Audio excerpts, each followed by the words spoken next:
Woo.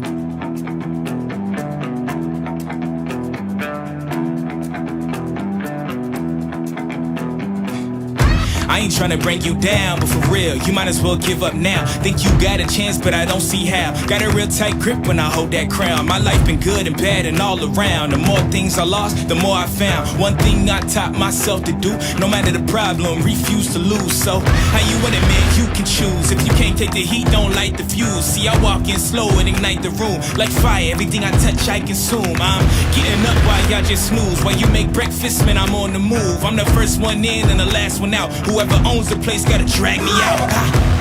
In me I trust, yeah, I smell like success. This Elon Musk, huh? Everybody wanna be like us. We don't stop cause the top just ain't enough, huh? I ain't never gay, no, I ain't scared, man. You know black men don't blush, huh? Came here ready to fight on this night. You better just run for your life.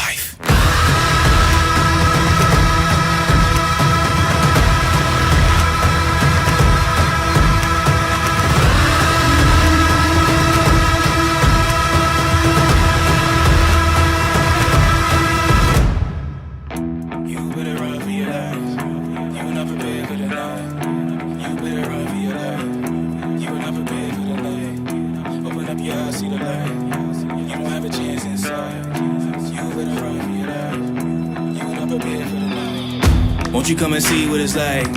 Living by the rules that you write. You ain't know those lavish delights. Now you had no back in sight. All the little lies you recite just makes all the savage unite. Usually I'm very polite, but I'ma get savage tonight. Even when a dog being nice, every single dog gonna bite. You might think I'm wrong, but I'm right.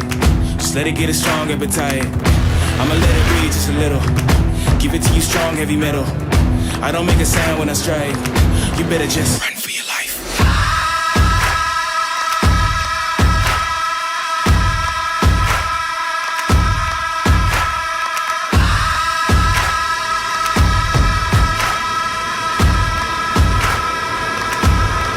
Run for your life.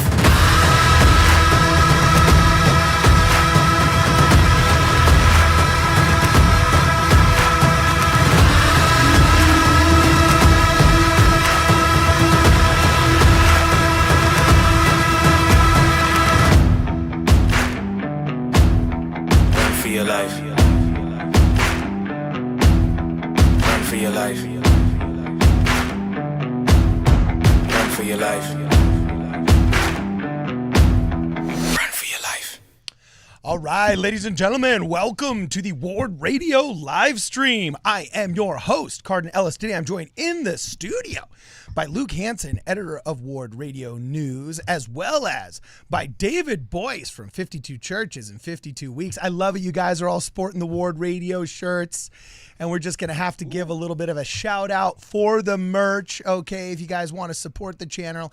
As we're waiting for everybody to come into the chat, if you guys want to make sure you check out and buy a shirt, just go to wardradio.com, support the channel, and get a shirt, show off to your friends the cool QR code on the side that actually leads straight to wardradio.com. It's pretty awesome. And yeah, there's even one on yours, bro. So you get a free, what podcast has given you a shirt so far? I did have one. Who? Saints Unscripted. Oh, Yes. The anti-Ward Radio channel. Rock on.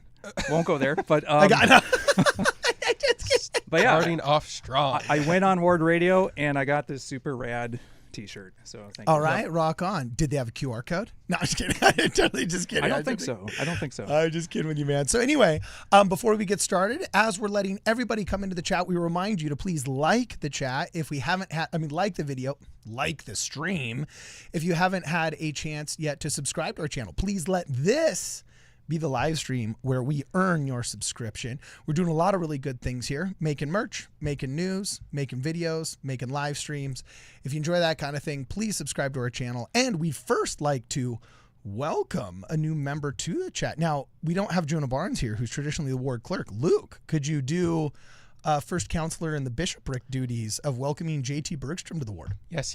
We are pleased and excited to welcome Miss Alexandria to the Ward Radio Ward Wigwam. Everybody who wants to welcome said person, put a W in the chat. Okay, also, we've received records of JT Bergstrom. I'd like to welcome him to the All right, Word. whoever wants to welcome JT Bergstrom, signify by the same sign, as well as it looks like Spingen. Or Spiggin. Spiggin. Some of these YouTube usernames, man. So 3 welcomes. All right, rock into on. the chat. So we've got 3 W's that we got to put in a chat because we got 3 new members. Welcome very much to the Ward Radio Wigwam or the Ward Radio Warship. And we've got a first super chat here from Ken Carsey. Says, congrats, David. Will you be doing more temple tours? What temples would you pick for your endowment and why? Oh, wow. That's kind of a heavy question. Just going all the way. Geez, Oh, yeah. wow. Where's your next funeral plot going to be boy. too, bro? They You also know? said I'm not sure on that. Have you yet. picked your coffin? No, I'm just kidding. I'm totally kidding. I'm just totally joking, Not man. yet. Yeah. So, are you doing more temple tours? And do you have a favorite temple that if you were to get endowed, you'd want to get endowed in, bro? Oh boy. Okay, so I understand Layton and Taylorsville, I think, are having open houses. So yeah. I don't know if I'll be able to make Layton, but I do want to do some more temple open houses at some point. As far as favorite temple, gotta go Manti. Really? Gotta go Manti. I think Manti would survive the zombie apocalypse, second only to Los Angeles. So why Manti?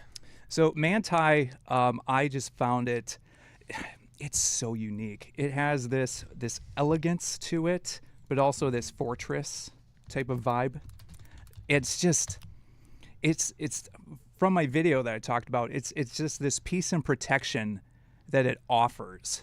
It's just absolutely. And then on top of that, I've had often on my channel this cardinal coincidence, the red birds, and it's like I'm going in the garden room and I see one inside, and that just kind of had this connection for me as well. So just everything about it, I was quite amazed. And not only that, but then Minerva Teichert with the World Room, what she was able to do and learning about her artwork, I just gathered such an appreciation, with so many different people. So with her artwork featured inside, I can't say enough good things.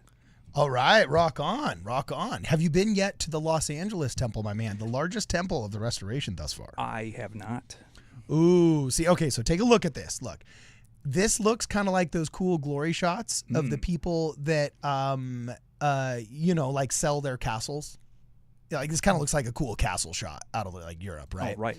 Well, dude, see the Los Angeles temple, they cheated in Salt Lake City and they've done a couple additions in order to augment the square footage.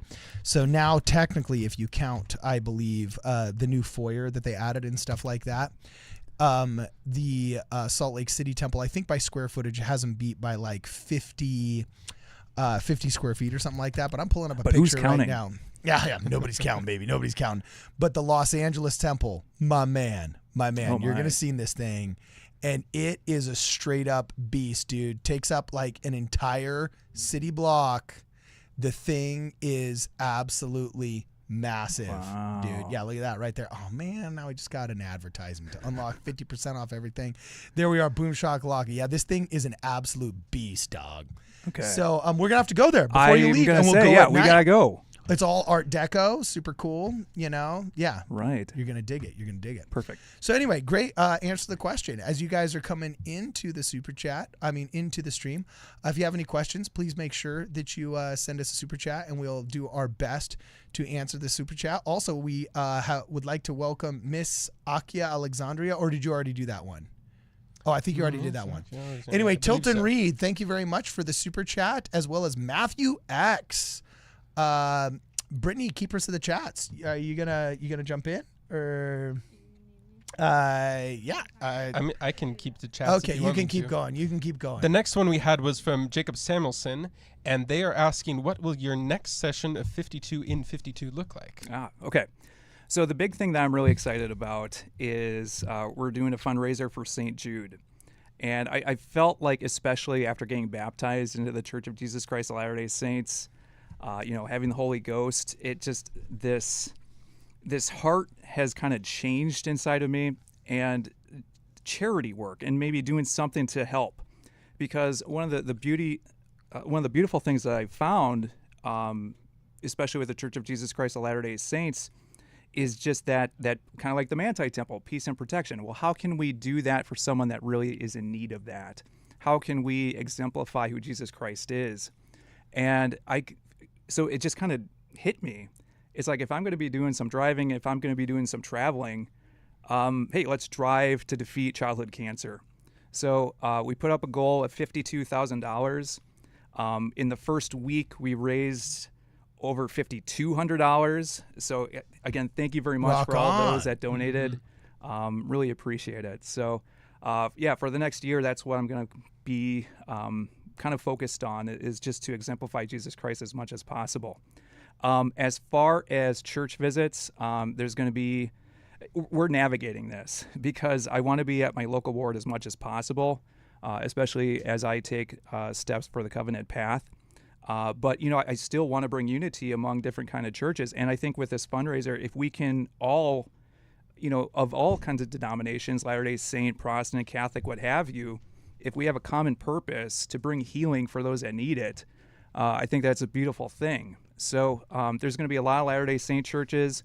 I'll do some Catholic churches. I'll throw in some Protestant churches as well. It's going to be we're going to kind of test and kind of see what happens. So, but yeah, if I'm going to be making some trips, I'll try and do multiple church visits in a weekend, so that way I can be at my local ward as much as possible. So if it goes 52 weeks, if it goes over like 68 weeks, 72 weeks, 52 churches in 73 weeks just doesn't sound catchy. Roll off. That's funny. That's funny. I got to keep the branding, I guess. But you even have some options within Latter-day Saints, because you could do like a singles ward in Utah, a Utah ward, and those are kind of different church experiences, even though they all fall under the same Latter-day Saint banner. So I don't know how single wards work.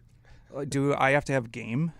They're a singles ward you for just a reason. need a heartbeat and a full-time job, bro. Okay. You just need a heartbeat and a full-time job, all right? Okay. All right. So I have no idea what to expect with that. So anyway, really fast, we're going to burn through some super chats, and then I want to introduce the audience that may not be familiar with your work, exactly what it is that you did, and just like how cool you are, so on and so forth.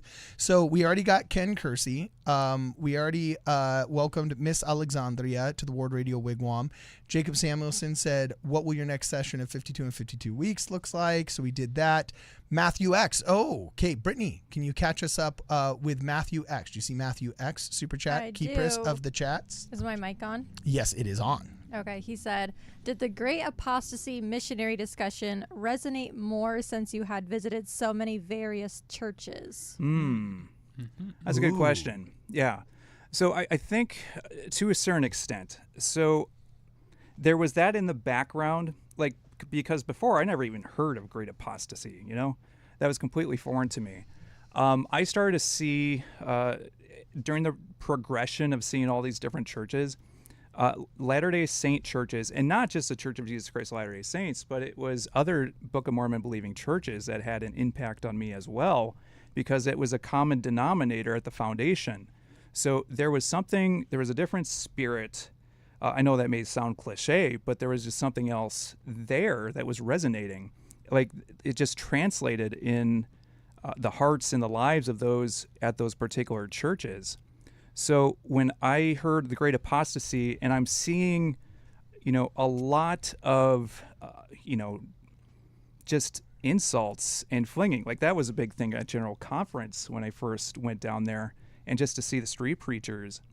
But at the same point, there's a lot of things that are going on right now that, there's just constant bickering. The disciples bickered a lot. And you would see them kind of fighting it out, and Jesus Christ was like, because they're arguing, who's the greatest among us? And it's like, what's great of what?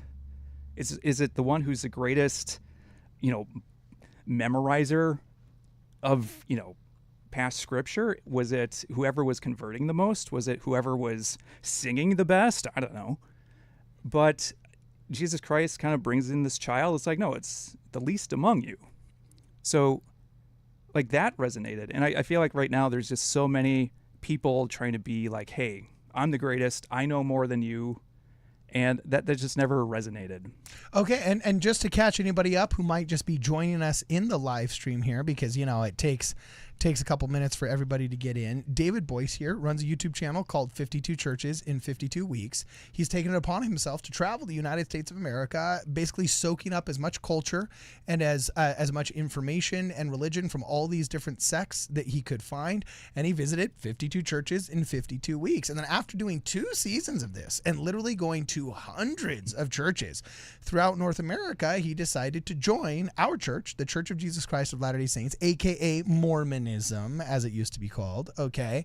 And that sent some shockwaves throughout the North American church, shall we say. People saying, but why? But why the Mormons, right? And so you're saying that some of it was theological. Okay, obviously the great apostasy, I'm sure, answered some questions. But you're saying also a lot of it was very practical, that you seem to have seen like the promised fruits of the gospel, as Paul said, right, put into practice. Am I representing your thoughts well? Yeah, I think that's exactly it. It's like I was just seeing fruits come out in a different way, whereas from my background, I'm just seeing so much bickering. I'm seeing so much infighting.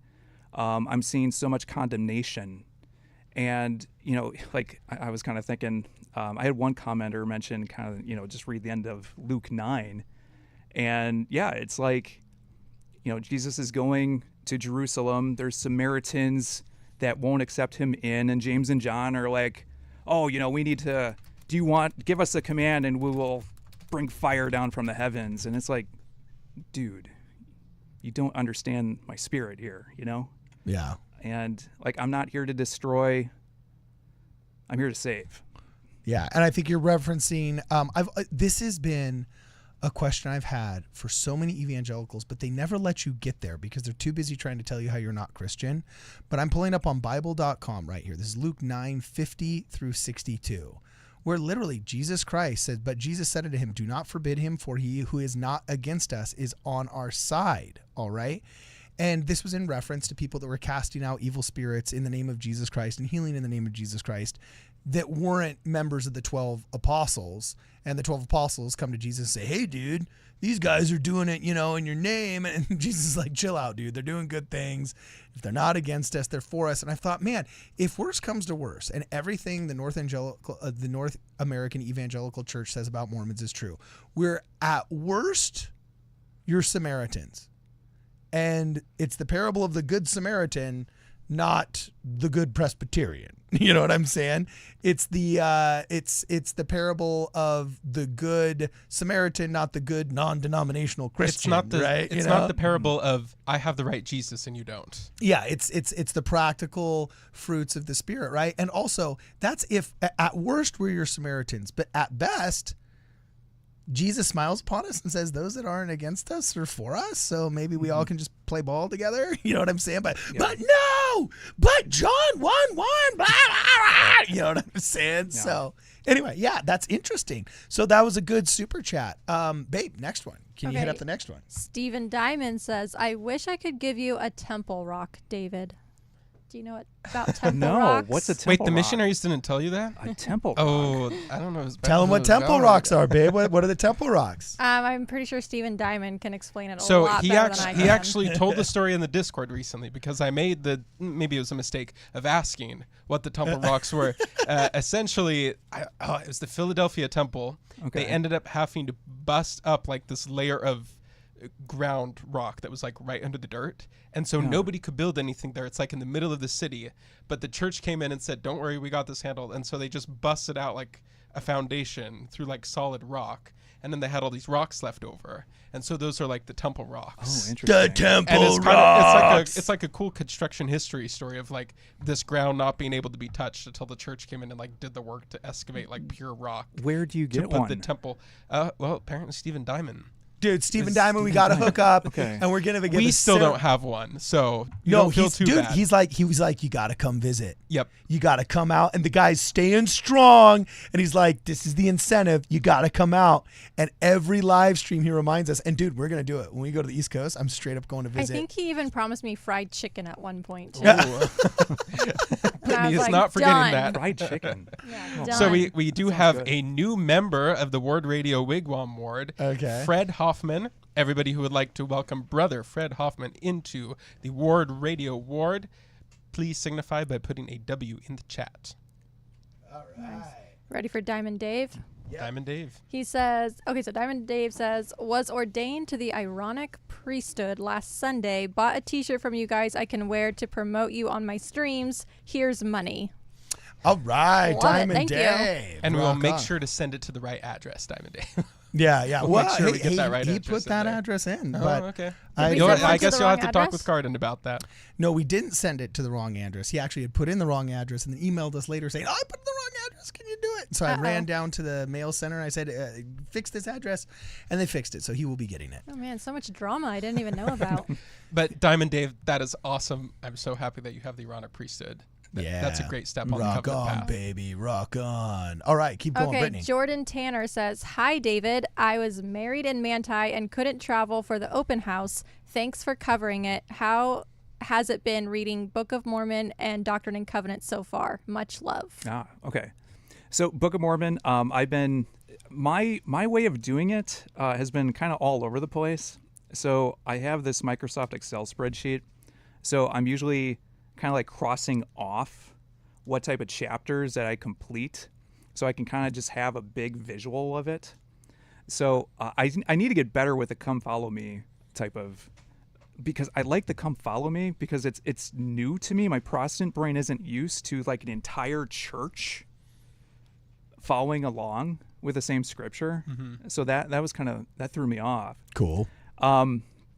But yeah, with this Excel spreadsheet, I'll just kind of mark off what I have. I'll make like little notes, and that's been helping me so far. Doctrine and DNCs, I haven't even gotten into very much, so I'm too new on that. Okay, rock on. I love that you have a spreadsheet. That's Yeah. awesome. I am a Microsoft Excel spreadsheet nerd. Yes. So, yes. I love it. Oh my gosh, are we seeing some fist bumping going on over Microsoft Excel? It's way better than Google Sheets. It's way Oh, better than so Google much better. Sheets. Oh. So much better. The geekiness is palpable, and I am here for it though. I am Cardin's here like, for hurry, it. read the next super chat. Yeah, I can't handle it." seriously. All right, dude, this Okay, is funny. Keep going. Roy Gonzalez says, "David, when are you going to do 52 reasons why I joined the Church of Jesus Christ of Latter-day Saints?" Oh boy. That would be an interesting book. I haven't done let's much write writing. it and sell it on WardRadio.com. Seriously, David Boice, we're doing it. I hereby deputize you as writer of 52 churches in 52 weeks, and it'd be even thank you. cooler. Wait, Can you do like one of those like the knighting sword, with a sword? You know what I Can you got? do I that? got You one better. one? I'm getting the musket. Okay. I'm getting the musket. Keep talking. Okay. Okay. The next super chat, I think it's Bevan Schneck. He says, "My background is similar to David's, and I got baptized Sunday." Wow. Knowing a Congratulations. limited temple recommend is in the near future for both of us, what are David's thoughts and feelings on vicarious baptism? Vicarious baptism. Baptism for the dead. Oh. Oh, Yeah. thank you. I was like, I don't know. I've been a member my whole life. Yeah. I don't know what vicarious Yeah. baptism are. No, it's vicarious temple work, which includes baptisms for the dead, Okay. the sealing, Yeah. so on and so forth. Yes. Yeah, I think so. Baptisms for the dead. That was my Protestant brain still is kind of a little shaky on that.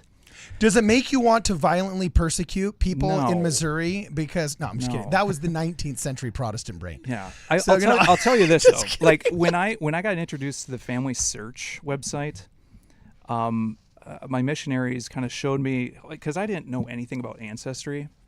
So when I started learning about ancestors and names and even just my heritage, and then just to see like some of the baptisms for the dead that had already been done, I'm like there was a certain level of appreciation for that, because even though at that time it wasn't my faith, like someone was doing the work, doing the research, someone that was doing something to make sure that even though like the family background I didn't know, like somebody was in their faith, was doing something for my family. Like that blew my mind.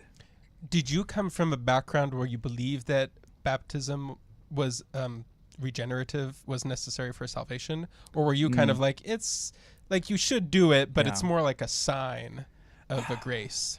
So for me, it was a little different because I was baptized. I thought 21 days, and then I did the math. It's like, it was 22 days. So 22 days old when I was baptized. So for my background, it's like, all right, I'm done. That was it. So there were parts where I was kind of wrestling with, okay, do I need to be born again? Do I need to make it my decision? And that's kind of where, you're having the Protestant brain is having a little bickering where it's like, do I need to do it again? Do I not? Am I covered? What do I do? Mm-hmm. So with LDS, it was pretty, but even with my baptism in itself, it was just such, like Russell Brand recently got baptized. He had a video as well. And, he's talking about how it was such a profound experience. With my experience, it just was so vulnerable, and, there was a lot of fear going in. I had jitters, but I knew I was good. Like I had a lot of confidence. And even when I was down in the water, like in my video, I kind of show this portrait of this artist, with a hand just reaching out to you. Like that's an image I'm never going to forget. And it just was so powerful. Like I don't know how else to say it. It just was amazing to me. So this is why I have such respect for adult conference. Oh, and by the way, let's just get this over with so I can put this thing down because it's heavy. You know what I'm saying? Yes. And then we'll get to the profound stuff. Okay, You know what I'm saying? Okay. But you got to lean over. Okay. We're gonna. This is a Mormon battalion musket. Ooh. So I just got to tap you on the shoulder. There you are. The other one. And the other. Oh, there you are. Oh my. Yeah, baby. You have officially been knighted. You're the first knight. Wow. You're the first knight. Do you know what this is, by the way? I should have told you before I did it. This is an actual from Missouri, just one state south of you. Actually, no, 2 states south of you. This is a Mormon battalion musket. Oh man. From the Mormon battalion that was sent. I want to go. And you can see where it says LDS on the barrel. It's pretty cool. So yeah, I guess we got to knight people with it now because we don't have a sword. Okay. We just got a musket. All right. New tradition. A new tradition. I do want to also say Bevan's chat said that he got baptized on Sunday. His background is similar to David. I think it's appropriate to give Bevan a W for a welcome into the Church of Jesus Christ of Latter-day Saints. W for Bevan. Can we do a virtual knighting with the musket as well? Oh, dude, that's a good idea. Bevan. So here we go. So this is now just Bevan. You have been laid upon on hands, and you've been immersed in water. We now W. A knight of the WardRadio wigwam. We're covered. Yeah, we're covered. The WardRadio warship, right? Mm-hmm. So anyway, I was going to say, this is why I have so much respect for adult converts. Like, to me, it's just so profound that in the chaos of life and the million different things that you have in your schedule, you say, no, I am going to take time aside from my important and busy life in order to prioritize my spirituality to such a degree that I will make overt investigations into the faith practices of different religions, and I will decide on one, and I will commit to it, and I will do it. And I said this at a recent baptism that I was blessed with the opportunity to speak at. I brought actually an old ancient oil lamp, and I said, parables Jesus Christ has given us have actually not lasted as long in the zeitgeist as the act of baptism. Like when you get baptized, you say, I'm going to commit to Christ and I'm going to enter that water. I'm going to have somebody by authority, baptize me in that water. I'm going to come out in a symbolic act of death, resurrection, spiritual rebirth, and commit to living as best I can the 10 Commandments and the covenant path and all that stuff. When you do that, you are joining a line of Christians 2,000 years old in just a sacred ordinance that goes back for millennia, dude. Like you are becoming a link in that chain, and that is so profound.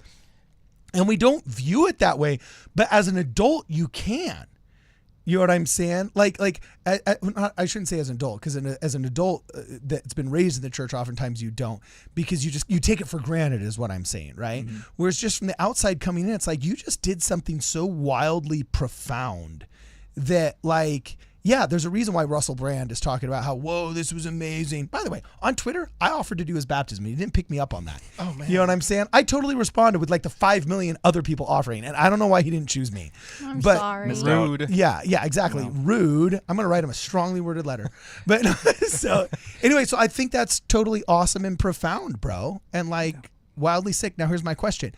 Knowing what you know as an adult now, who's obviously smart, we've been able to spend a couple hours together. You're a cool guy. You're smart. And know what you know about like psychosomatic reactions and emotion and so on and so forth. How do you know, like, what was like for you? What was the difference of the spirituality of it and then just the emotion of it? Like, were you able to already just know, like, okay, this was profound and this was a confirmation for God, or else I was just excited or nervous? Like, knowing what you know about psychosomatic reactions now as an adult, like, can you explain or quantify what about it was profound that wasn't just psychosomatic? Use a lot of big words on that. Yeah, sorry, bro. Are you trying to say what was feelings and what was the spirit? Well, yeah, like just like as an adult that goes through it. Because like I remember when I got baptized, and I just remember thinking like, dude, this is a no-brainer. Like the plan of salvation makes sense. You have to get baptized to start the process. It's probably going to be a lifetime thing for me. I got to start the process. You know what I'm saying? Like as a kid, you just think so simple. It's like Halloween. If I use my pillowcase, which is a bigger bag, I can get more candy than I got in the grocery store bag I used last year. So I'm going to use the pillowcase and I'm going to get more candy. You know what I'm saying? Like that's literally just, that's the extent of how far you go. You're not wondering about, oh, is the person hiding razor blades in there? You know what I'm saying? All this other weird stuff that your parents worry about, you know? And so like as an adult, your thought process is different. So like, were you able to say like that was the spirit there? Yeah, because there's a lot of fog when you're an adult and, you're looking into getting baptized. There's a lot of naysayers. There's a lot. And that was my big thing is just, and it was hard for me to admit it, because, there's going to be people that, this is an unpopular decision, like especially with my channel. I had always remained very neutral for any kind of church I had gone to. It was an unpopular decision? Not for LDS, but from an evangelical Protestant perspective. I don't know anything about your demographics or your viewership. Yeah. Is it predominantly evangelical or what? It's predominantly. That was the weird thing. It got to be predominantly LDS over time, and I think there was a lot of curiosity because, like, for me, like I'm trying to go into every single church visit as unbiased as I possibly could be. I wasn't going in there to judge, because if you go to 52 different churches in 52 weeks and you just find a way to just bash and nitpick and put red marks for every single church that you go to, you're having fun. Oh boy. Oh no, sorry. No, that's bad. Like it would be a terrible example of Jesus Christ. And one of the things when you do that is it just softens your heart and makes you more humbler. And you realize just how much the world needs Christ. So, yeah. Wow. Dude, that's profound. Let's keep going. Brittany. Okay, Kelsey. We got a ton of super chats for you, bro. So you're popular, dude. Yeah. Kelsey's comment says, Jenny Cooper had a great idea for a series, 52 acts of service in 52 weeks. So happy for you, David. You have been so inspiring. Oh, appreciate it. Thank you. Yeah, with the 52 and 52, there's just all kinds of ideas. I've had 52 girlfriends in 52 weeks, and we sell it to VH1, huh? Oh, that might be on the bottom of my the dating list. background. I've 52 churches in 52 countries always sounded really interesting. The number one, especially since getting baptized, is 52 temples. Yep. In 52 weeks. So the closest one to me is about a 3-hour drive in Chicago. So that wouldn't work. So like I'm debating to move, especially maybe to Utah or around the area. and just kind of figure out, real estate prices. Oh, don't the sell way out it for is. Utah. Go somewhere else. Like Go where- somewhere else, man. No, Utah's good. Utah's good. No, we got no. It's the Come to happiest LA, state. dog. Come to LA. They don't got I don't no know. I beaches don't there, think you're dude. gonna convince me of that. Driving through LA last night, I'm like, oh boy, I don't know how you do it. That was the first thing he Ooh. told me when you got in there. You were like, "That was crazy driving here." You just get used in the to it. Midwest, like in Wisconsin, it's just like we come to a 4-way corner. It's just like, no, after you. No, after you. Oh no, it's So not. It's not yeah, here no, at all. No. No, I don't no. like. Do you have speed limits? I know how to swear in 7 different languages, bro, just from driving around in LA. No, just kidding. Oh, my. Just kidding. Speed limits are more of guidelines than actual rules, to quote Barbosa. We have the record has just come in for Robbie Keane Music. So if everybody would like to welcome Brother Music to the Ward Radio Wigwam, please signify by putting a W in the chat. A W for Robbie. Okay, Boom, Rex shakalaka. Good says, "Where's my 6X shirt?" Oh, we don't make a 6X shirt, but We max out at 3. we just sold out of our 3XLs. But you know what? You know what, Rex Good? We're going to find a way to get a 6X shirt made with Ward Radio on our next haul, if that's actually what you are. I don't know if you're speaking hyperbolically or if he actually is 6L.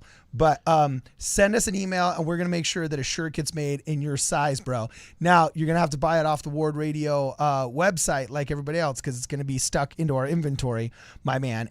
But we've realized that there's a lot of plus-size dudes out there that are big boys, and they need a big shirt. I'm 2XL, and our 3XL sold out, and our smalls sold out. Oh, yeah. So there's a lot of people that want smalls. There's a lot of people that want extra large, extra bigs.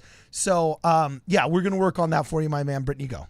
Okay, Jacob Samuelson says, "What is your ideal woman for a future spouse?" Oh, This question is for all of the boy. beautiful single LDS ladies out there that would love a guy like you. all the single And- ladies on D boys. The follow-up question to that is, and how many times have you been asked that question since you've been baptized? And I hope you are single. I missed that. Are you? Yeah, I'm single. Okay. So is that question dog. really bad? You dog, man. Yeah, you better watch out, man. You're hitting 52 temples. You're gonna be like, well, who was the guy that played Robin back in the early 2000s? They had that movie, The Bachelor, where all the girls in the wedding dress were like chasing after him. He had like 500 brides chasing him through the streets, trying to. Wait, what movie? No idea boy. what you're talking Come on, about. who was the young heartthrob? And the movie was called The Bachelor, and he was trying to run away from all the women. And all the girls had a crush on him. He was across from George Clooney as Robin. The Bachelor. How do I not know this chick movie. flick? It's a total chick. Yeah, here it is right here. The Bachelor, 1999, comedy and romance, and it had your girl in it, a Renee Zellweger. Okay, Chris O'Donnell. Yeah, Okay. Chris O'Donnell. So look, here it is. I Open have image never and You've never seen The Bachelor? Okay, we're this gonna movie watch right this. here. And famously, there's the scene where all of the brides are chasing after him in the very end scene because they're trying to get him to marry. Yeah, it's The Bachelor with Chris O'Donnell. This is like Have right you guys after. seen this movie? Nope, No, never heard of it no. before. I haven't Nobody's either. ever heard of I this. saw him in the Batman movie. Yeah. Was that yeah. the one with Arnold Schwarzenegger as Sub-Zero? Yeah, Yeah. exactly. Okay, yeah. By the way, be more respectful. It's Governor Schwarzenegger. Oh, You're in okay. California now. Elected official. The governor. Servant. No, the Public governor. servant. The governor. Just kidding.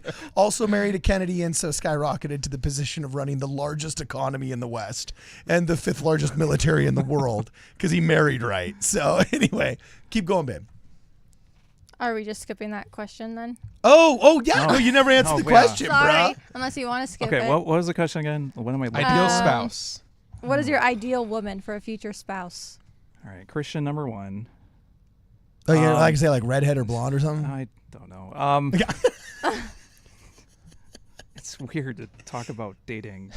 This on guy a is- live There he goes. stream. He I'm wants gonna a start Christian. blushing. That's the thing. He wants a Christian lady. There we Just go. One great gal, Disciple of Christ. disciple of Christ. You best be yes. looking like Margot Robbie with a Book of Mormon and some, and like, I don't know, got all your scripture mastery memorized, or else, you ain't touching my boy D. Boice. All right? We're gonna vet all these chicks for you. Word. We're gonna did you just say word? Word. We're gonna vet all these girls for you, man. We could do 52 contestants in 52 weeks. We could have like a Ward Radio Bachelor show. Ladies, That would be cool. are you down with a Bachelor show to get the most? I think the Bachelor would have to be down first before you do the Bachelor show. No, we will force our will. Yeah. Oh, okay. I will kidnap We're David Calvinists Boice. now. You know what I'm saying? Yeah, we're Calvinists. You have been predetermined. No, I'm just kidding. He's getting all uncomfortable. Okay, What a next good one. guy. Jan If Harrison. this turns into like 52 church dates into 52 weeks, that'll be awkward. Oh, that's funny. And the last week ends in white on the temple. Okay, Jan Harrison says, love to see David be here. So happy for him. Thank you. Morgan Fabricio says, in your book, you say that the cross gives you strength and felt something missing at churches without it. What made you connect to LDS without the cross? Yeah. Oh, that's a great question. Yeah, I think that's a great question. I thought someone messaged me that, and I haven't. My messages in my inbox has been so crazy. I haven't been able to keep up. So I appreciate anyone that follows up. And yeah, so doing the first 52 churches in 52 weeks, like the cross, like that was kind of my anchor to everything. So one of the beautiful things is, in Catholicism, it's like you have the crucifix, you have Jesus Christ on the cross, often inside the churches. But then in the Protestant evangelical type of churches, the cross is empty, to signify the resurrection. But one thing that often gets lost is the ascension. And to me, especially with LDS, and just to see it, the logo, the Christus, the statue, and, with his hands kind of looking down on everyone, to me, it's almost kind of this progression in the symbolism to go from Catholicism, crucifixion, empty cross, resurrection, Jesus Christ, ascension. That's cool. Wow, That was is a great so cool. answer. I just came That up was with better it. than Gordon B. Hinckley's answer in like 20 years ago. Sorry, no offense, Gordon B. But that was pretty profound, love man. President Hinckley. Yeah, Oh, that was, nice, but nice. that was so symbolic. That was freaking awesome, dog. I'm going to use that in a Word. sacrament talk. I'll give you credit, but I'm going to say it. Yeah, I live in a ward full of boomers. None of them are on YouTube. I'm going to do a church talk ripping off what you just said right now, and they're going to think I'm the most profound person in a 20-mile radius, and I'm not going to give you credit, and I'm going to let them tell me how awesome that they thought my church talk was, and I'll just know there's no way they'll figure out I completely plagiarized you. Well, you gave me this T-shirt, so I consider Fair it's enough. even. An eye It's for a an quid eye. pro quo. Yeah. Okay, the Stoic Saint says, I've only cried tears of joy 3 times in my life. My wedding, the birth of my daughter, and watching Dave's conversion story. Oh, wow. Much love, Brother Boice. Thank you. Wow. Also, I kind of have, that's also been something I'm half grateful that we don't really have this predominance of the cross symbology in our church. At the same time, that's one of those things where I have like the holy envy that you talk about in interfaith discussions. And I know this is so boyish and dudeish, but Crusaders just look cool. Oh, yeah. That is literally Oh. the epitome of Yeah. based, and it's like, it's the big giant red cross, you know what I'm saying? That's on the Crusader outfit. That's just dang cool. So yeah, I'm right there with you, man. But now that it's the Ascension, like that's pretty cool. Like I look at that differently now. I'm like, okay, that is awesome. All right, Brittany, go. Okay, Stephen Diamond says, move out to Pennsylvania. NEPA is best. Is NEPA a city in Pennsylvania? Anyone know? I don't know what NEPA, N-E-P-A in capitals. Maybe. I don't know. I don't know. Northeast Pennsylvania. Is it near? Oh. Is it near? Maybe. Maybe. Is it near Pittsburgh? Because I thought Pittsburgh was going to have an open house. I don't Or a know. temple. I don't Dude. know. Guess he just has to super chat again to tell us. Yeah. Rock on. Super chat us again, bro. You know? Okay, Hugo Martinez says, congratulations, David. What is the one thing that you still struggle to understand or comprehend about the church? That's a good question. Because it's an ongoing process. So, like, I'm still working out a Protestant brain.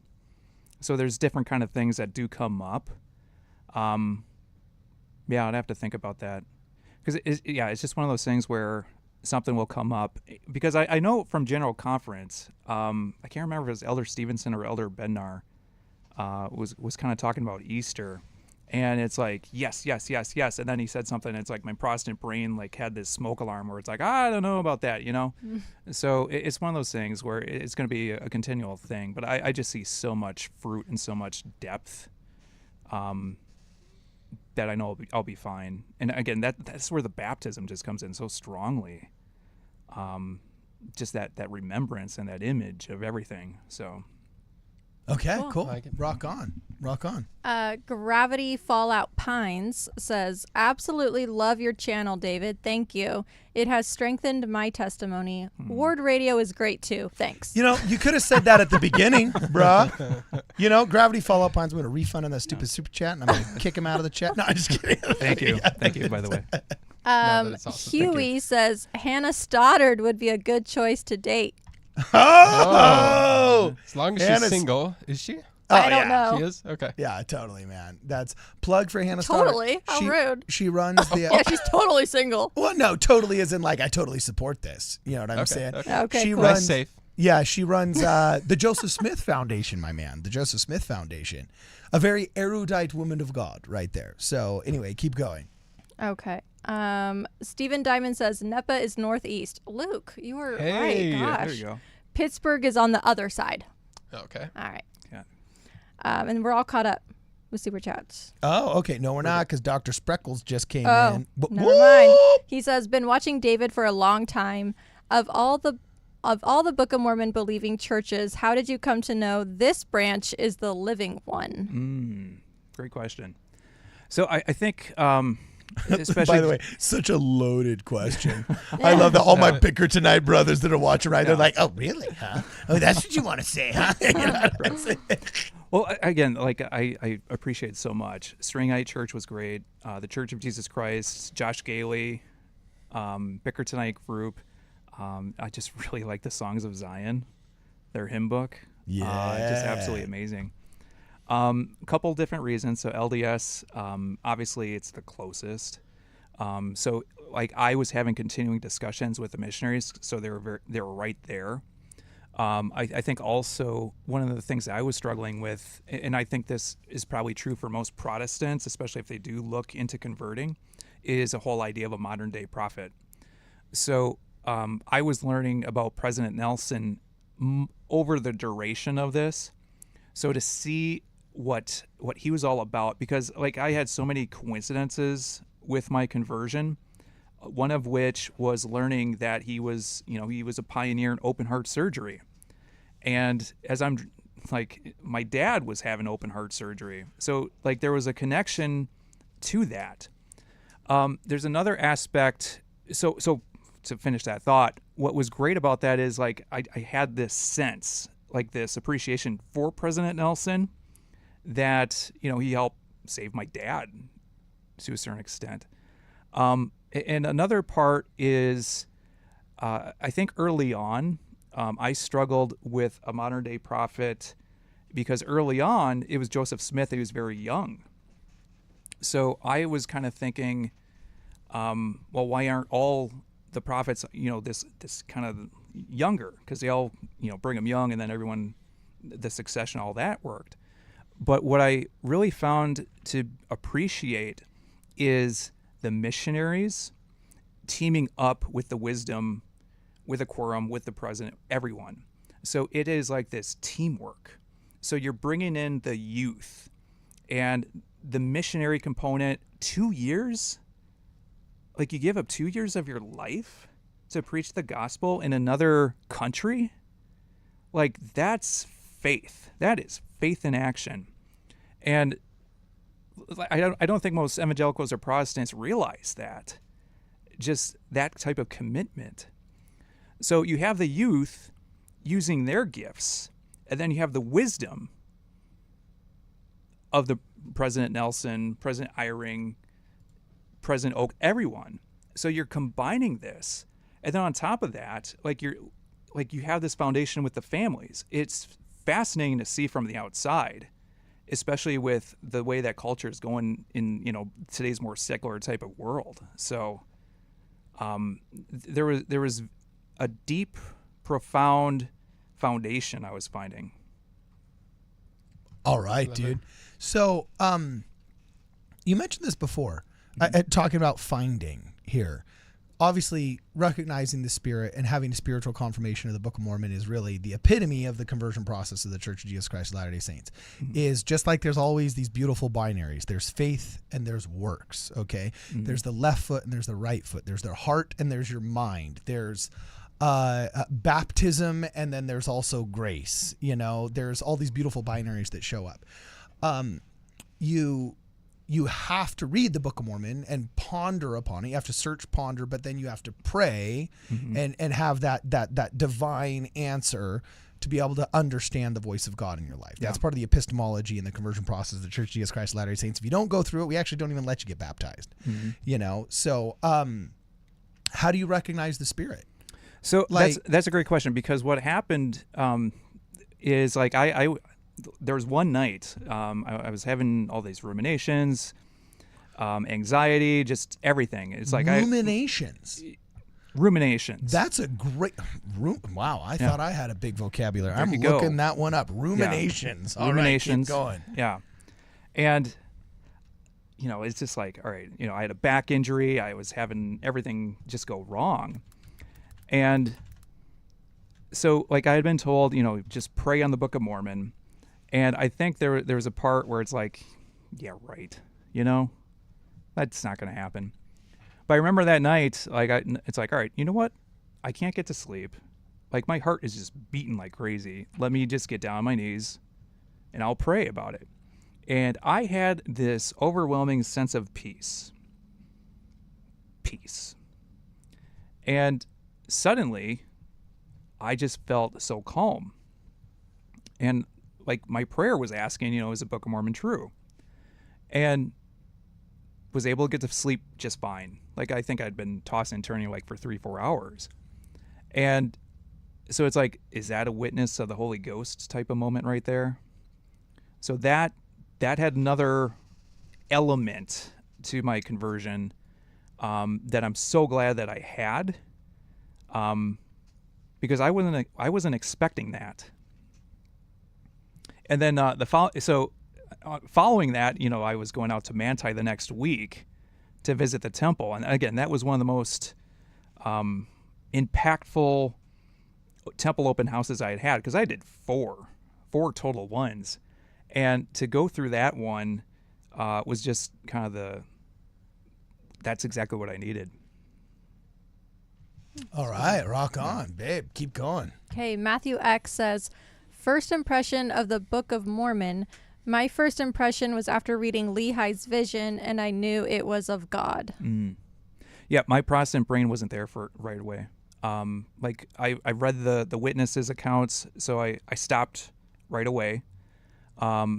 Eventually, I remember it was week 12 on my faith journey, Faith Haven, and you know, I was having all these cardinal red birds appear at coincidental times. And dude, I'm telling you, for me, it's movie posters and posters and musical lyrics. Yeah, I can't tell you. I'm telling you, bro. You got it. You can't talk more bake that cake without frosting it, baby. You know, you got to finish your story and then tell us about the Red Cardinals, man. So with Red Cardinals, I'll get into that later. But like, it was the fourth time I'd seen one that was coincidental. The third one I had seen, I changed the LDS location for my 9th visit. And because of that, like, I planned to visit one, changed my mind. I saw 2 cardinals swoop in front of me as I was driving over. Visited my first LDS ward that completely changed my life. Because it was just such a, like, why aren't more churches like this to newcomers? It was just that profound and that impactful. But what was it? Was there people that greeted you and you had a physical warmth? Was it just the kindness of the people? Was it just like there was a really good literature there waiting? It was a first impression. It was the example. I saw so much example from people. And like, you just do not get that in many churches. But like, example of what? Somebody was just like, they didn't shave and look more like Jesus? Like, they sat down and they answered every single question that I had. It was like, I remember I posted on Instagram because I was kind of, you know, just making notes as I went. My number one observation: Mormons are talkers. That's what I wrote. That was my number one observation. Mormons are talkers. That's why I wrote. But it's like, I could not believe how the introduction, like someone actually offered to sit with me. I'm like, who does that?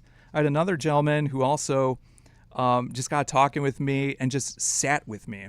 And then the missionaries, it took at least an hour and a half answering my questions, and just the conviction and the beliefs. I remember the elder saying, I know the Book of Mormon is true. And I just looked in his eyes, and I just remember thinking, man, I used to feel that way about, where I came from. So it was like, that stuck with me. It was just the conviction, the belief. And it's like, I need to know more about this, because I have never seen anyone so just strong with their belief. So that stuck with me. Rock on. All right, dude. You bring down them super chats, bro. I was about going to start interviewing, ask you questions, because usually in the first 20 minutes we get through the super chats and stuff like that. We still got more super chats, so I guess we should keep asking, man. Sure. Fidget the Crazy says, I'm eating my cookie dough, Brittany. Good for you, Fidget. I am jealous. I actually wanted to make cookie dough today, so we're just on the same wavelength, Fidget. Boom. Samuel Skeen says, Cardin, you've got to see the pictures I sent in the AI art channel in the community Discord, reminiscent of Crusaders. So I've put it on the normal Ward Radio Discord. Oh, so if you on just the hop host into the Discord. general chat. Here it is. Open doors. Oh, this is cool. Wow. So we got the Book of Mormon with, I guess that's Aslan, in a kind of a Mormon Aslan Crusader. All right, this is cool. And by the way, we just got to put a shout out right now for the Ward Radio Discord. This is cool. If you actually go to our website, there's actually a link in the top menu now that says Discord.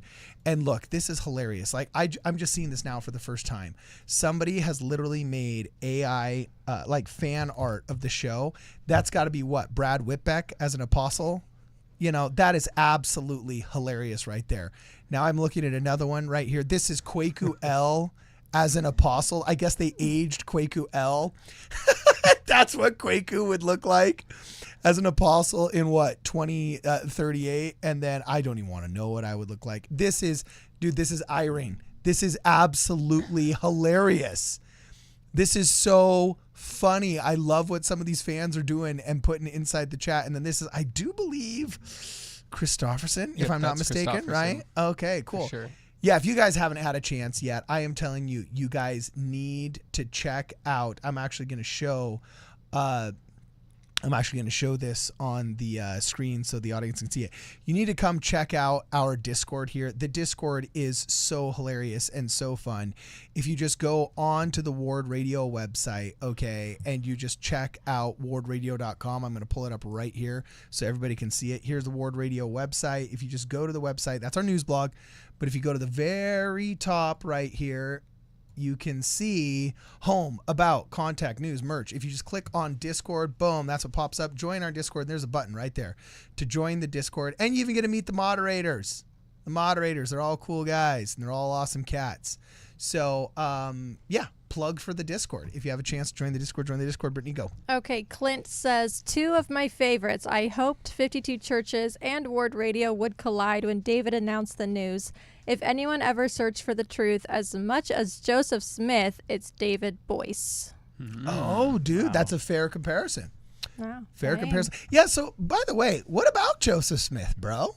Like, you talk so much about, like, wanting to undo your Protestant brain and so on and so forth.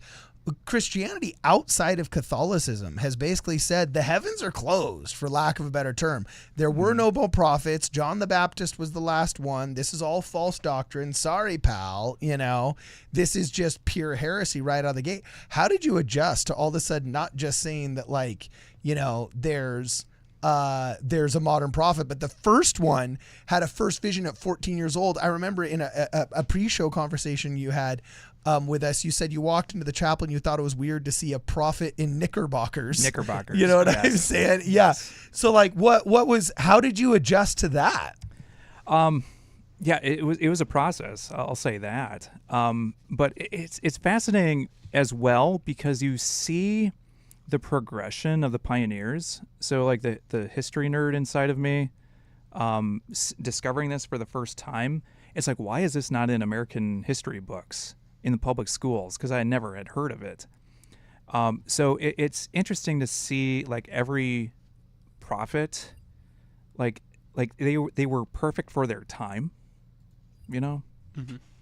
And like I was kind of thinking, it's like, you know, from an evangelical kind of perspective, you know, Joseph Smith and the accusations with the false prophets and things like that. Because if you say, you know, because I would hear sometimes, I remember I was in line for one church event, and, you know, I mentioned my channel, and I think my top 2 views were LDS.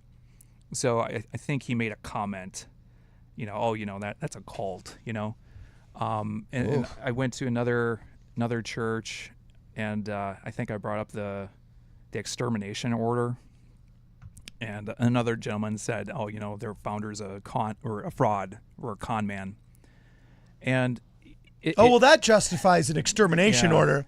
Right. Oh, you know, those Jews were shaving coins, so Right. the expulsion, it's all justified. You know, like the things you could say about Mormons. Yeah. You know, it's like if you apply, how is that possible? if you apply the same thing to the Old Testament, it's like, okay, well, do you have to throw out all the Psalms? Do you have to throw out, you know, Jacob with his, you know, everything going on with his fraud with Esau and everything like that?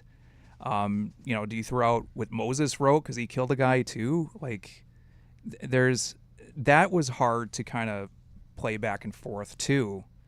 But I think one thing I kind of mentioned in one of my most recent videos is like no one ever talks about like the mustard seed faith of Joseph Smith to, you know, this farm boy, all that, this kind of stuff.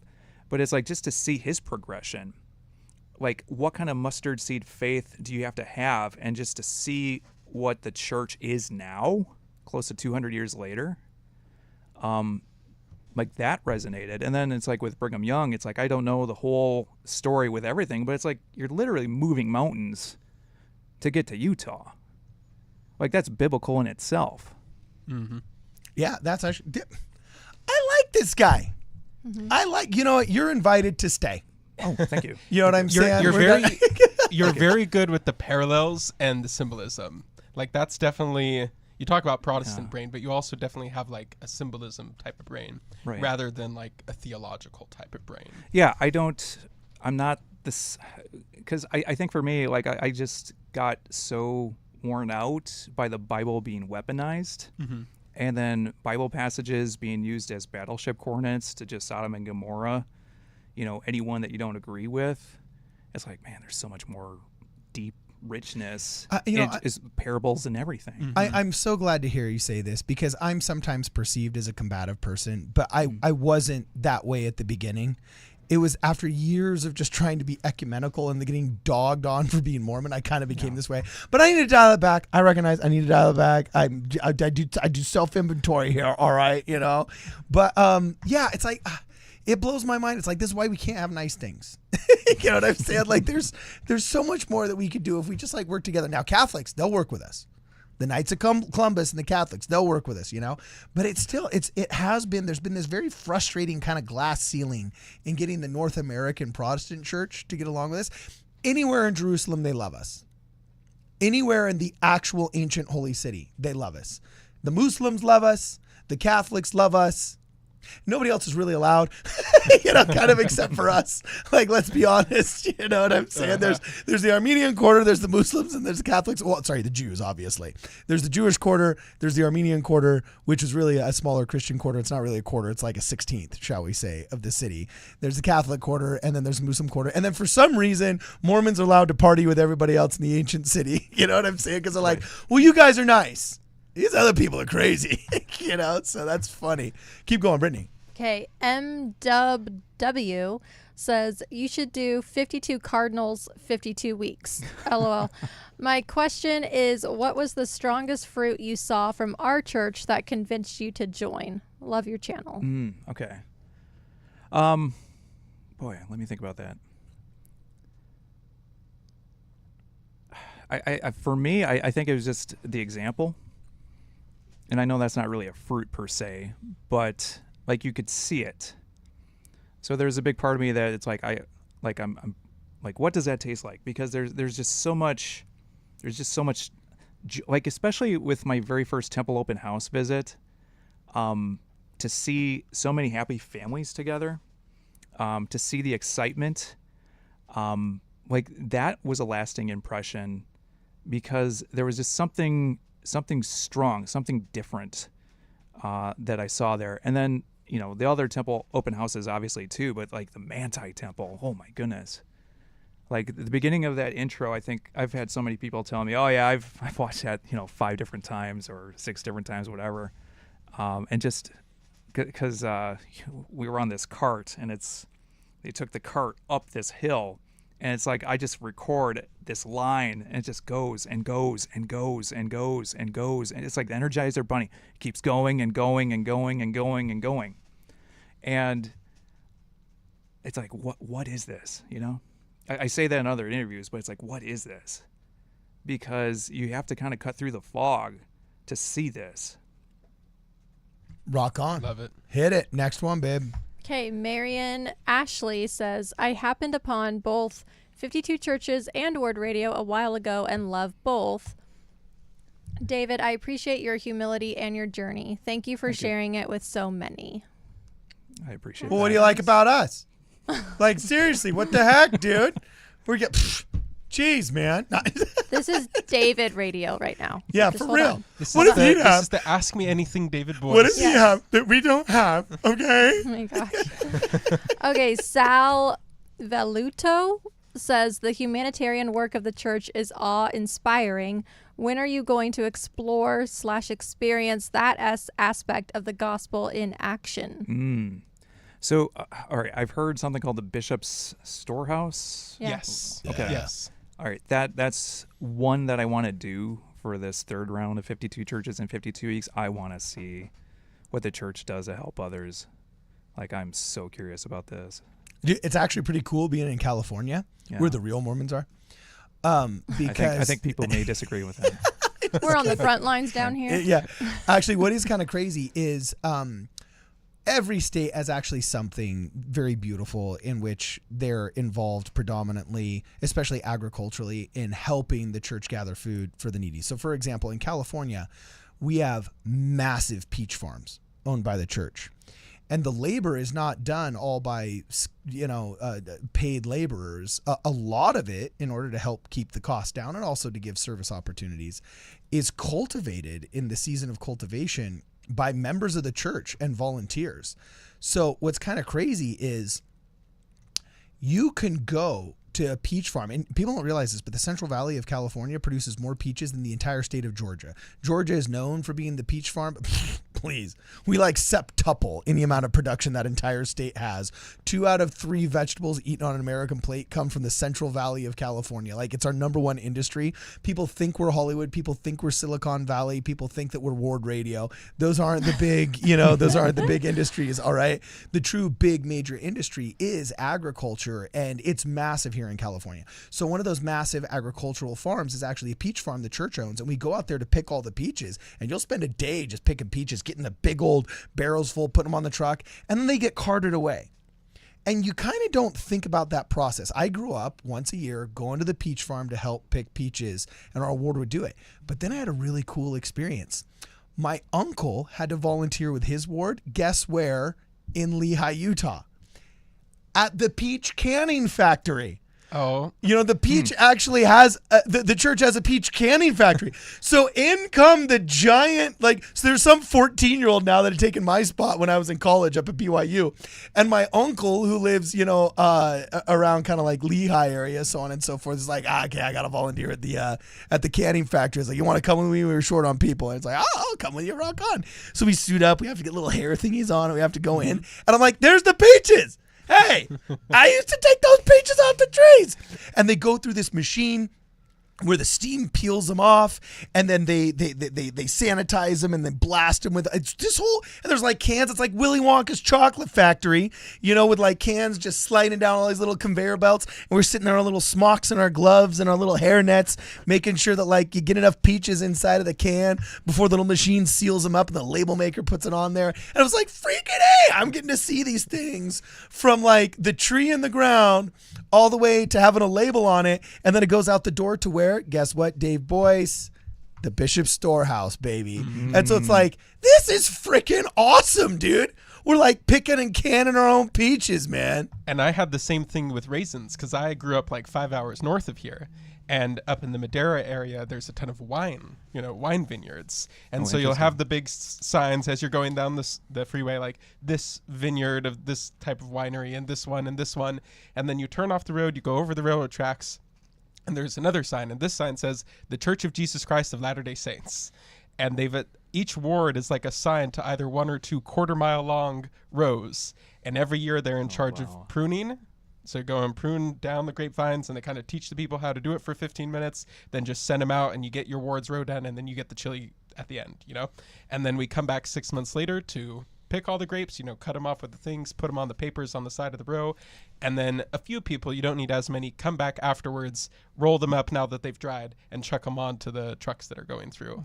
And then off go the raisins. And it's Dude, just we got to put after David row Boice. after row after row. It's like 15 stakes or something, and every single ward has like 1 or 2 rows in this. Dude, we got to put David right Boice in the middle to work of all the wine grapes. picking peaches and rolling freaking raisins for 52 weeks, man. You're going to be like 52 sunburned. church farms at 52 boy. weeks. Yeah, I'm gonna have to- you're going to be sunburnt and be like hating the church.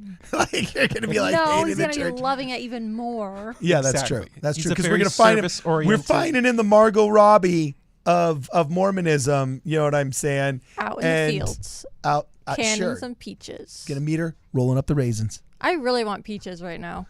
Yeah, that's That true. sounds Yeah, I'm really getting good. hungry. Yeah. for real. We'll have to get some grub after this, bro.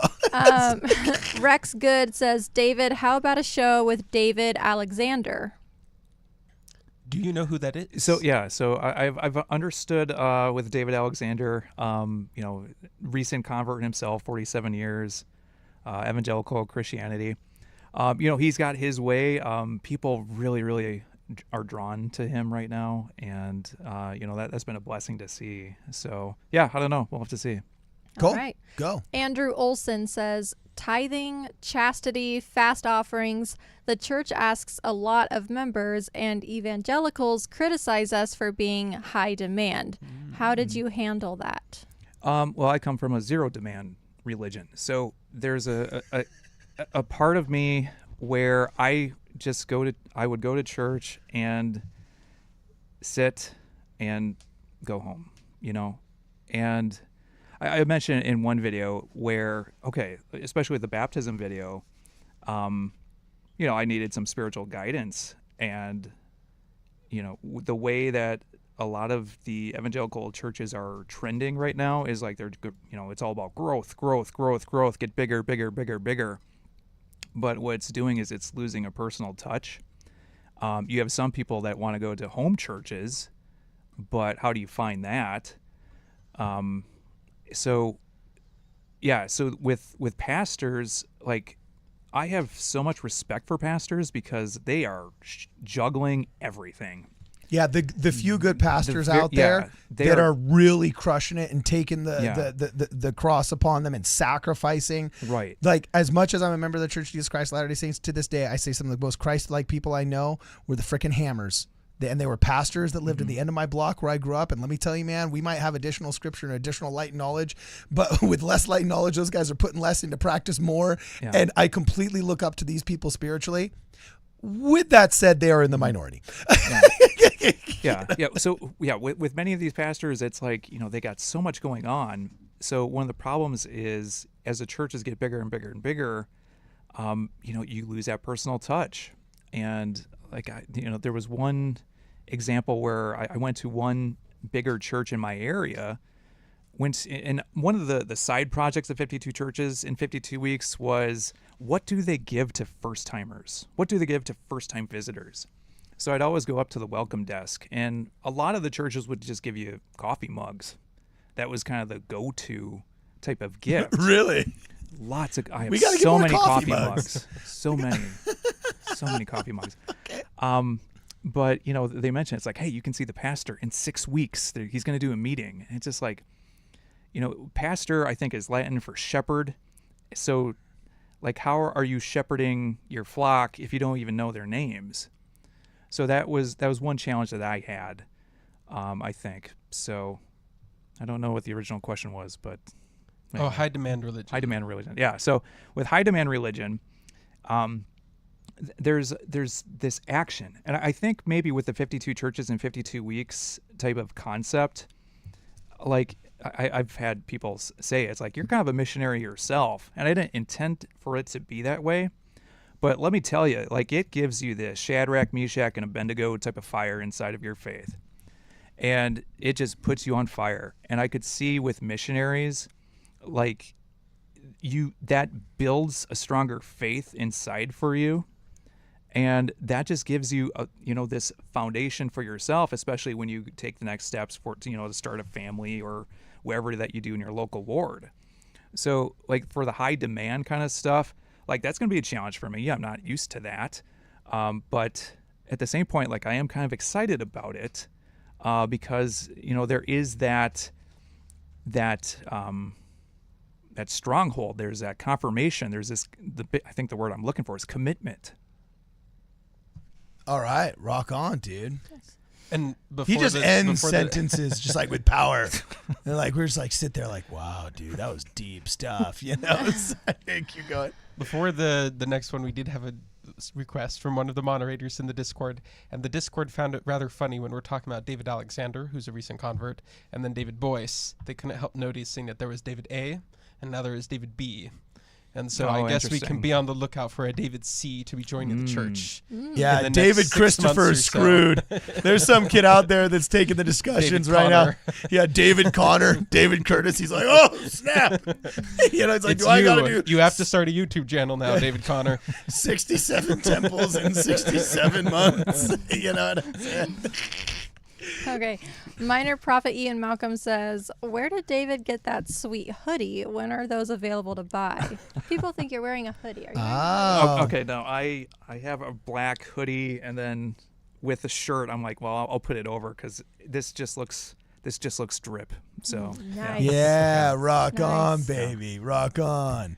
Gravity Fallout Pine says, I absolutely love that you appreciate the temple, David. There are many who will die without ever getting to even hear about our Savior.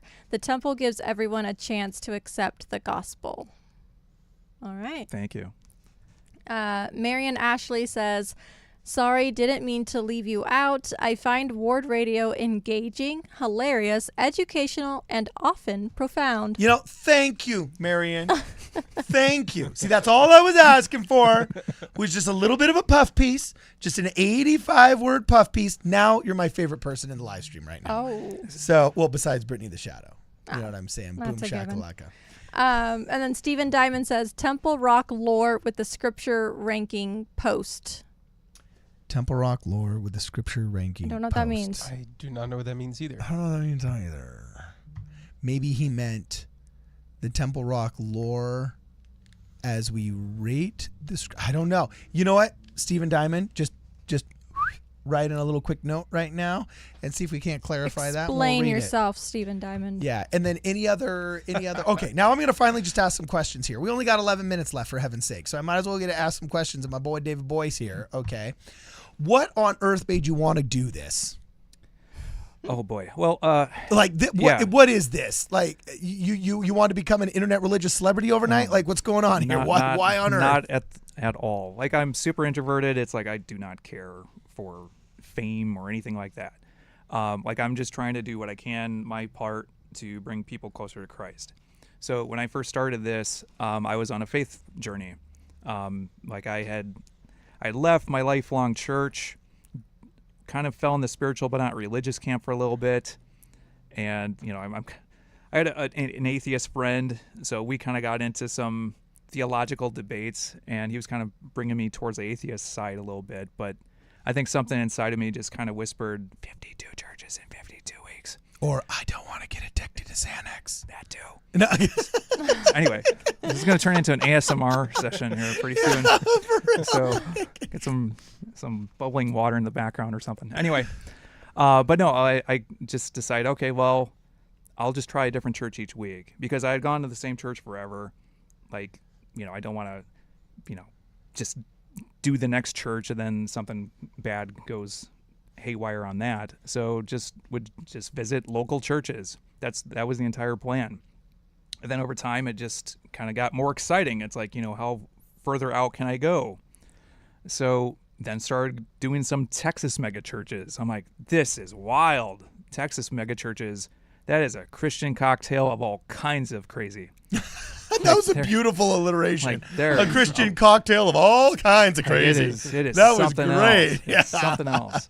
But then it's like, all right, well, did Texas? Well, what is church like in New York City? What's church like in LA? What's church like in Denver? So just try to make it interesting. So I was trying to see different preachers. So I'd do the Joel Osteens, T.D. Jakes, some of those more, megachurch type of pastors. Yeah, But Mark Driscoll. Raining down fire. It's very funny you say Mark Driscoll, because when I first started this, I knew nothing about any other pastor other than Joel Osteen. And around the time when I first started, that's when Mark Driscoll's Mars Hill Church was crumbling apart in 2014. Oh. So the timing of that, looking back, is a little odd. But, I was trying to do a little bit of everything. So I do the megachurch preachers, but then I also wanted to do some of the intellectual preachers, because I drove, for New York City, most people go out there for, the Statue of Liberty or Times Square. New York Knicks. Violence. I went to New York City so I Shoplifting. Right. Well, man. Mostly people protest. Yeah. No, Those tolls, I hear. I'm just kidding. But it's like, I went to New York City to go to church. That's why I want to go to Manhattan, because I want to see Tim Keller preach, who, had a big impact on me back then. And so I try to do all these samples of different type of preachers. And so I finished that 52 churches. And you know what? Like, I didn't really settle on any kind of church. I kind of had this mingling. I was kind of going more towards a Reformed side, because I was such a big fan of Tim Keller. But I would try and join some of these Facebook groups and message boards, and it just would turn into these theological bloodbaths, really. And it just didn't match. I'm hearing these amazing sermons, but I'm not seeing the result. And over time, and I've mentioned this in some other interviews, it's like I mentioned in a Facebook post, hey, I visited Catholic and Lutheran and Methodist and Presbyterian and Christian Science and Scientology, did all these different churches. And then I had someone mention, well, why didn't you do an LDS church? I'm like, what's LDS? I don't know what that is. So you did 52 churches in 52 weeks, and you were still like, what's LDS? Right. I didn't know what it was. Mm-hmm. So just ask Mark Driscoll. He'll tell you. I am curious to visit his church, because one big thing was, I don't know if you guys have heard of the Rise and Fall of Mars Hill, the podcast. It's a fascinating look into what happened with Mars Hill, and just some of the comments that he would say, and just kind of like the narcissistic type of techniques that he would often use. So to see him back in a prominent position is kind of surprising. But most anti-Mormons pretty good at that. Yeah. You know what I'm saying? Yeah, that wouldn't surprise me. I'll check it out. Yeah, it's like with Mark Driscoll, it's like he says things that you need to hear sometimes, but then he says some things that are just so off the wall and controversial, obviously. And it's like, I don't even know the anti-LDS type of comments that he said in the past. So you guys will have to fill me in on that later. It was like burning the Book of Mormon type of stuff. Okay. Or he used it as a doorstop, I think. Yeah. And was very proud of himself on Twitter for that. Oh, if I I'm didn't remembering see the that right one. person. Yeah. I didn't see Yeah, that one. the rise and fall of Mars Hill is so interesting, because it's just about him talking about the front and the back of a bus and how to I'm not going to go in there. Anyway, but yeah, so I did the 52 churches in 52 weeks a second time years later, and decided early on, okay, I got to try this LDS church. And yeah, that kind of changed some things for me. Let's put it that way. Wow, that's cool. So who's your best buddy in the ward, dude? You know, like all of us got a dude in the war that we're like Yeah. pals with. We get excited. Mine's like I'm really good friends with this dude who just happens to be like a cop. Like he's just like a cop, and I can't stand cops. I shouldn't say that, but I just like my family went to the Supreme Court against the Sheriff's Department of Los Angeles, so we've got a spotty relationship with law enforcement. I recognize, like all good system, there's some bad apples, and I've dealt with some of these bad apples, but this guy's one of the good apples. He's actually one of my buddies. Yeah. You know what I'm saying? Right. And so like I talk with him, I see him, I'm like, yo, what's up, bro? You know, you got like a buddy, like is he a fellow introvert? Is he the crazy dude? Like that, I don't want to say, because it's like, you know, if I have someone else that thinks they're my bestie, like it's kind of like, you know, like your favorite, you know, who's your favorite child? It's like, well, see, in my ward, it's easy because there's only like 2 other people under the age of 50. So okay, well, you know, just kidding with you. Anyway, oh no, I got another guy who's big time into boats. Yeah, he's pretty cool too. Okay. Yeah, he's like hardcore. He's like into like dirt biking and boats and all this other cool stuff. all the And he's toys. yeah, dude, he's pretty rad. So we'll like do cool stuff. Actually, I got a lot of guys in my ward that are pretty cool. I'll be honest with you. There's one that's a really cool woodworker. There's one that's a mailman. Oh, there's a bunch of old dudes that used to work in the entertainment industry, like set painters, guys that can mix the chemicals to make. Actually, yeah, my ward's pretty cool. Old people are actually pretty rad in Mormonism. I got to be honest with you. I rip on boomers a lot here, but there's some really cool ones in my ward. You know what I'm saying? So anyway, yeah, keep going. Luke, did you look up the Discord? That's what Stephen Diamond was talking about. Okay, cool. All right, well, dude, we only got 5 minutes left, man. So well, I'll go through these super chats while Luke looks up the Discord. Okay, hit it. Emma's Pool Boy says, Mormons be doing religious calculus while many Christian religions are arguing over basic math. Welcome, Brother David. All right. As Kwaku said, sometimes they hate us for simply providing more details. All right. You know. Sandy H says, watch the LDS World Report that they show between conference. Our church does so much for the world. We are doing what Christ told us to do. I will say one thing that was maybe a little bit of a culture shock, you know, like the church newsroom, church news. It's like you find out what's going on in the church. Like that's new to me. So to see that type of organization and just how it's, you know, displayed to members, I think is really interesting because it just provides so much unity. Yeah. All right, rock on. Brett Shearer says, sup from Idaho. Right. Sup, dude. Sup, Brett. You know what I'm saying? Jacob Samuelson says, what are your thoughts on the TV show The Chosen? Okay, so with The Chosen, Dallas Jenkins, so I didn't know about it until season 2 when I was introduced to it, and I really enjoyed it. So as a result, I started, like, it sparked me to read the Bible more, because all of a sudden, like, I'm seeing these scenes, I'm like, did that really happen? So then I actually bought like a study guide for it. And with a study guide, it's like you go through it and it just kind of gives you some more insight into, you know, some of the stories and what they're trying to kind of portray. And it's like one of the things I really liked about it in the beginning, because the Protestant brain is going to trigger, you know, it's like, oh, this isn't right. So in the beginning, they would put in these little disclaimers. Hey, this is not actual events. Like, we're taking some liberties on some of these scenes. So I think that was really good. So I've been a big fan of The Chosen. I need to catch up because I think I missed a season.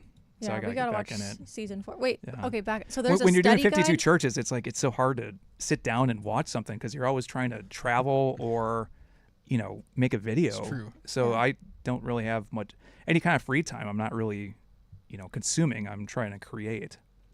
Okay. So wait, there's a study guide though for The Chosen?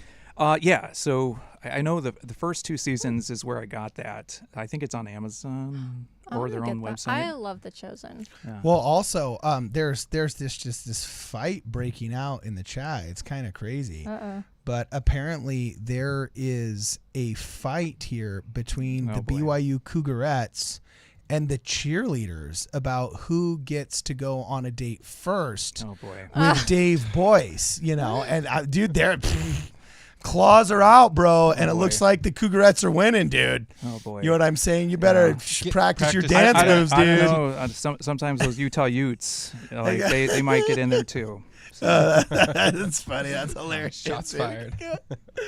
And then I think that's all. We just have to welcome some people. So And then we do have in the Discord the Temple Rock picture. Oh, cool. Oh yeah, rock on. Okay, so Unfortunately, we're not going to have time to read the whole story of the Temple Rocks, but they are in there, and David can check it out, and everybody else can check it out as well. Unity Spirit has gifted a membership, and it looks like it has gone to Kimberly Saunders. So everybody who would like to welcome Sister Saunders into the Ward Radio Ward Wigwam, please signify by giving a W in the chat. We also have Ashton Jade Productions, who has also gifted a Ward Radio membership, and it looks like it went to 1-2. So everybody for brother we talked or sister to Ashton two. Jade. Oh, really? Oh no, we talked to I Ashton called Jade. her. Yeah. Oh, nice. Talked Yeah, on the phone. yeah, she won. Ashton Jade won last live stream. She picked up a Ward Radio shirt because she had given a super chat. And so we said, hey, you get a Ward Radio shirt. But she'd given her address and her name, the whole 9 yards, but she forgot to say the size. So fortunately, I was able to email really fast. We kind of did a little bit of our due diligence because she put her phone number in there, fortunately. So we just straight up called her from the studio line. I'm like, yo, this is Carton from Ward Radio. I was like, hi, I'm Brittany from Ward Radio. Yeah, just like, oh my gosh, what's up? She got called by us out in the middle of the night. So it was pretty fun. She was cool. Speaking of which, guys, there's about how many shirts left? Gosh, there's only about 20 or 30 shirts left, right, Luke? Not too many. Yeah, we have been fulfilling left and right. Do I have any of them here before we go to the mail center? We have been fulfilling left and right all the orders for the Ward Radio shirts. They're a ton of fun. They're super cool. There's some pretty cool swag, and we've got a couple of extra smalls. I think I got to check on the website the I inventory. thought we were out of smalls. I think I found one more that we were going to reserve and give to Elizabeth, but whatever. She's too big, too small for it. So we're just going to put it in the stack for inventory. She can get the next round. But anyway, guys, they're on sale now. We're going to extend the sale in celebration of Dave Boice here. You know what I'm saying? We're going to extend the sale for one more day. It's $10 off on the website. Make sure you guys visit wardradio.com. Buy a shirt. There's not too many left. So as soon as you get off this live stream, you got to make sure that you check out the Ward Radio merch shop. And speaking of the website, I'm going to pull up here in Opera because I'm using Opera lately. It's pretty cool. Here's the Temple Rock picture that Steve Diamond was talking about. And here's the infamous Temple Rocks right there. That is some straight Pittsburgh, Pennsylvania granite, baby. Or Philadelphia, Pennsylvania. It was the Philadelphia Temple, right? Am I mistaken? Is it Philadelphia? I believe it's Philadelphia. Yeah, Philadelphia Yes, granite yes. right there. The city of brotherly love. So you can check that out right there. Although And there are rocks from a variety of temples. But that, I think, was kind of the start of the temple lore. Yeah. Now, we have, as we're coming into the end here, as we're 3 minutes over And time, like the stream. We do have, I've made an error, and I feel bad. However, Elder Oaks has made an error before when he was calling out the 70. There were so many of them, he skipped 4 of them on accident. So I appear to have done the same thing, and Celestial Comrades was gifted a membership and did not get a welcome or a W from the chat. So everybody who would like to welcome brother or sister comrades to the Ward Radio Ward Wigwam, please signify with the W in the chat, and also by the same sign, Paula Thornton. So Sister Thornton, everybody give a W for welcome to the Ward Radio Ward Wigwam in the chat as well. And last super chat here is by Jacob Mayberry. Says, David, what kept you from joining break-off sects of Mormonism? Why join the filthy, blood-sucking Brighamites who corrupted the true faith? No, I'm just kidding. Your account must show more words than mine does. That's how it says. David, what kept you from joining break-off sects of Mormonism? Why join the Brighamites? Well, I kind of answered it earlier, but just that youth with the wisdom, and then just how that all kind of correlated and brought everything together. So to me, it just was so solid in terms of, even just age range even. Like there's different gifts that you have, and to kind of see that all combined just was so strong. All right, rock on. Sick. I dig it. You're a and very positive Ashton person. Jade said, woot woot. You forgot that one. Oh, yeah. Oh, yeah. Woo! There you go. Woot woot. That was a pretty solid woot woot. Woot, woot. That was solid woot woot, dude. So, all right, awesome. Well, guys, before you get out of here, please, let's make sure that we like this live stream. It really does help us. Share it out with your friends. I mean, we got 649 people watching us right now, but only 334 likes. There should be 649 likes plus 2, because 2 of you are going to share this right now with your buddies and tell them that they have to like the stream. You know what I'm saying? Also, if you have forgotten already, even though we put this up just a couple of seconds ago, please make sure that you support the channel by visiting wardradio.com and buying a shirt. The shirts are a lot of fun. They're cool. You got a QR code that leads to the website. You got the sick icon in front, as well as boom shakalaka, the whole standard logo in back. They're a lot of fun. They're cool to wear around, and people are like, whoa, what is that? And they see the Ward Radio, and it's pretty awesome. And incoming, all right, coming up soon, we're only printing out the first 100 of these shirts, and they're almost sold out, and that's the first edition. And we don't know when we get to the second edition of these shirts, because the next upcoming piece of merch is what? Luke, what's the next upcoming piece of merch that we're going to pick up tomorrow? Veteran of the War in Heaven hat. Yeah, we've got the prototype. We got the prototype. Yes. We don't have the first, the first group that's going to be on the store. But yeah, we're dealing with our manufacturer and going to be coming with the first War in Heaven veteran hat that has been really popular on the streams. So anyway, before we go, David Boice is going to tell us about a cool little fundraiser he's doing on his channel that is a very notable cause that we think you guys should contribute to as well. That's going to be a reoccurring theme in his next edition of 52 Churches in 52 weeks. And then we're going to get out of here. Dave, tell them what's going on. Yeah, so for this third round of 52 Churches in 52 weeks, after getting baptized, charity was kind of on my mind. And so what we're going to be doing is teaming up with St. Jude Children's Hospital. Really excited for this, because what we're going to do is combat childhood cancer. And with all the driving, with all the traveling that I'll be doing, going to different churches, and whatever this third round of 52 and 52 turns into, we're hoping that we can bring some good, because if Jesus Christ was all about healing, was all about peace, was all about protection, I can't imagine what kind of difficulties that families will have, if they're going through a childhood type of illness. So what St. Jude will do with donations is they'll take care of the treatment bills, they'll take care of the lodging, they'll take care of the travel, they'll take care of the food. So and it's like I'm just learning about this myself. So if you want to donate, I have a fundraiser on the new 52 and 52 visits. So if you want to help donate, is it on your YouTube channel? Where is I'm going to put it on the screen for you? So it's on the YouTube channel where anywhere says fundraiser. So the goal and the aim is $52,000 that we can help over the course of the year. Okay, so I'm going to pull this up right here, and I'm going to skip really fast the ad in 5 seconds here so everybody can see this. But it looks like, I don't see the fundraiser. Click on the 52 Churches in 52 Weeks channel. Oh, I click on the channel. Yep, and then go to videos. Okay, go to videos. Boom, shagalaka. There it is. is. The fundraisers. Yep. And the green little fundraiser dot right here. And you really do have the really cool color code. Look at that. Yeah. You've got all of the gold from your second season? Yep. So pretty much, and I didn't even plan on this, but pretty much the blue is after my baptism. So. Hey, Nice. You visited Robert Barron's Easter Mass?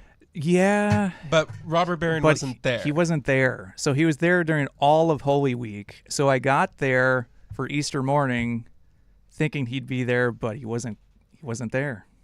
Oh, man, that's kind of a bummer. Yeah. It would be cool. Yeah, he seems like a nice guy. Yeah. So anyway, all right, awesome. All right, we do have one more. One Okay. more member has just popped in at the last minute. So, Lake 25. So, whoever would like to welcome brother or sister 25 to the Ward Radio Ward Wigwam, please do so by signifying with a W in the chat. All right, awesome. Well, we're good guys, to go. this has been totally fun. This has been totally cool. It's been an absolute blast. His name is David Boice. He's got the YouTube channel, 52 Churches in 52 Weeks, and he's doing a really cool fundraiser for St. Jude. So make sure you guys check him out. Brittany the Shadow, thanks for hanging out with us today, being keepers of the chat. Luke Hansen, editor-in-chief, whose microphone is focused right now, editor-in-chief, there we are, of Ward Radio News. Very stern and serious individual, well, as he should be in the newsroom. Yep. Thanks for hanging out with us. And I've been your host, Cardin Ellis, for this fun live stream of Ward Radio. Please make sure, if you haven't yet, that you subscribe to our channel and that you share this with your friends. And as always, for this and more, please check us out at wardradio.com. I built a rocket in my basement. I'm gonna fly it to the moon. This supersonic is amazing. You're gonna feel my sonic boom. I'm flying higher and I'm never coming down. Look at me now.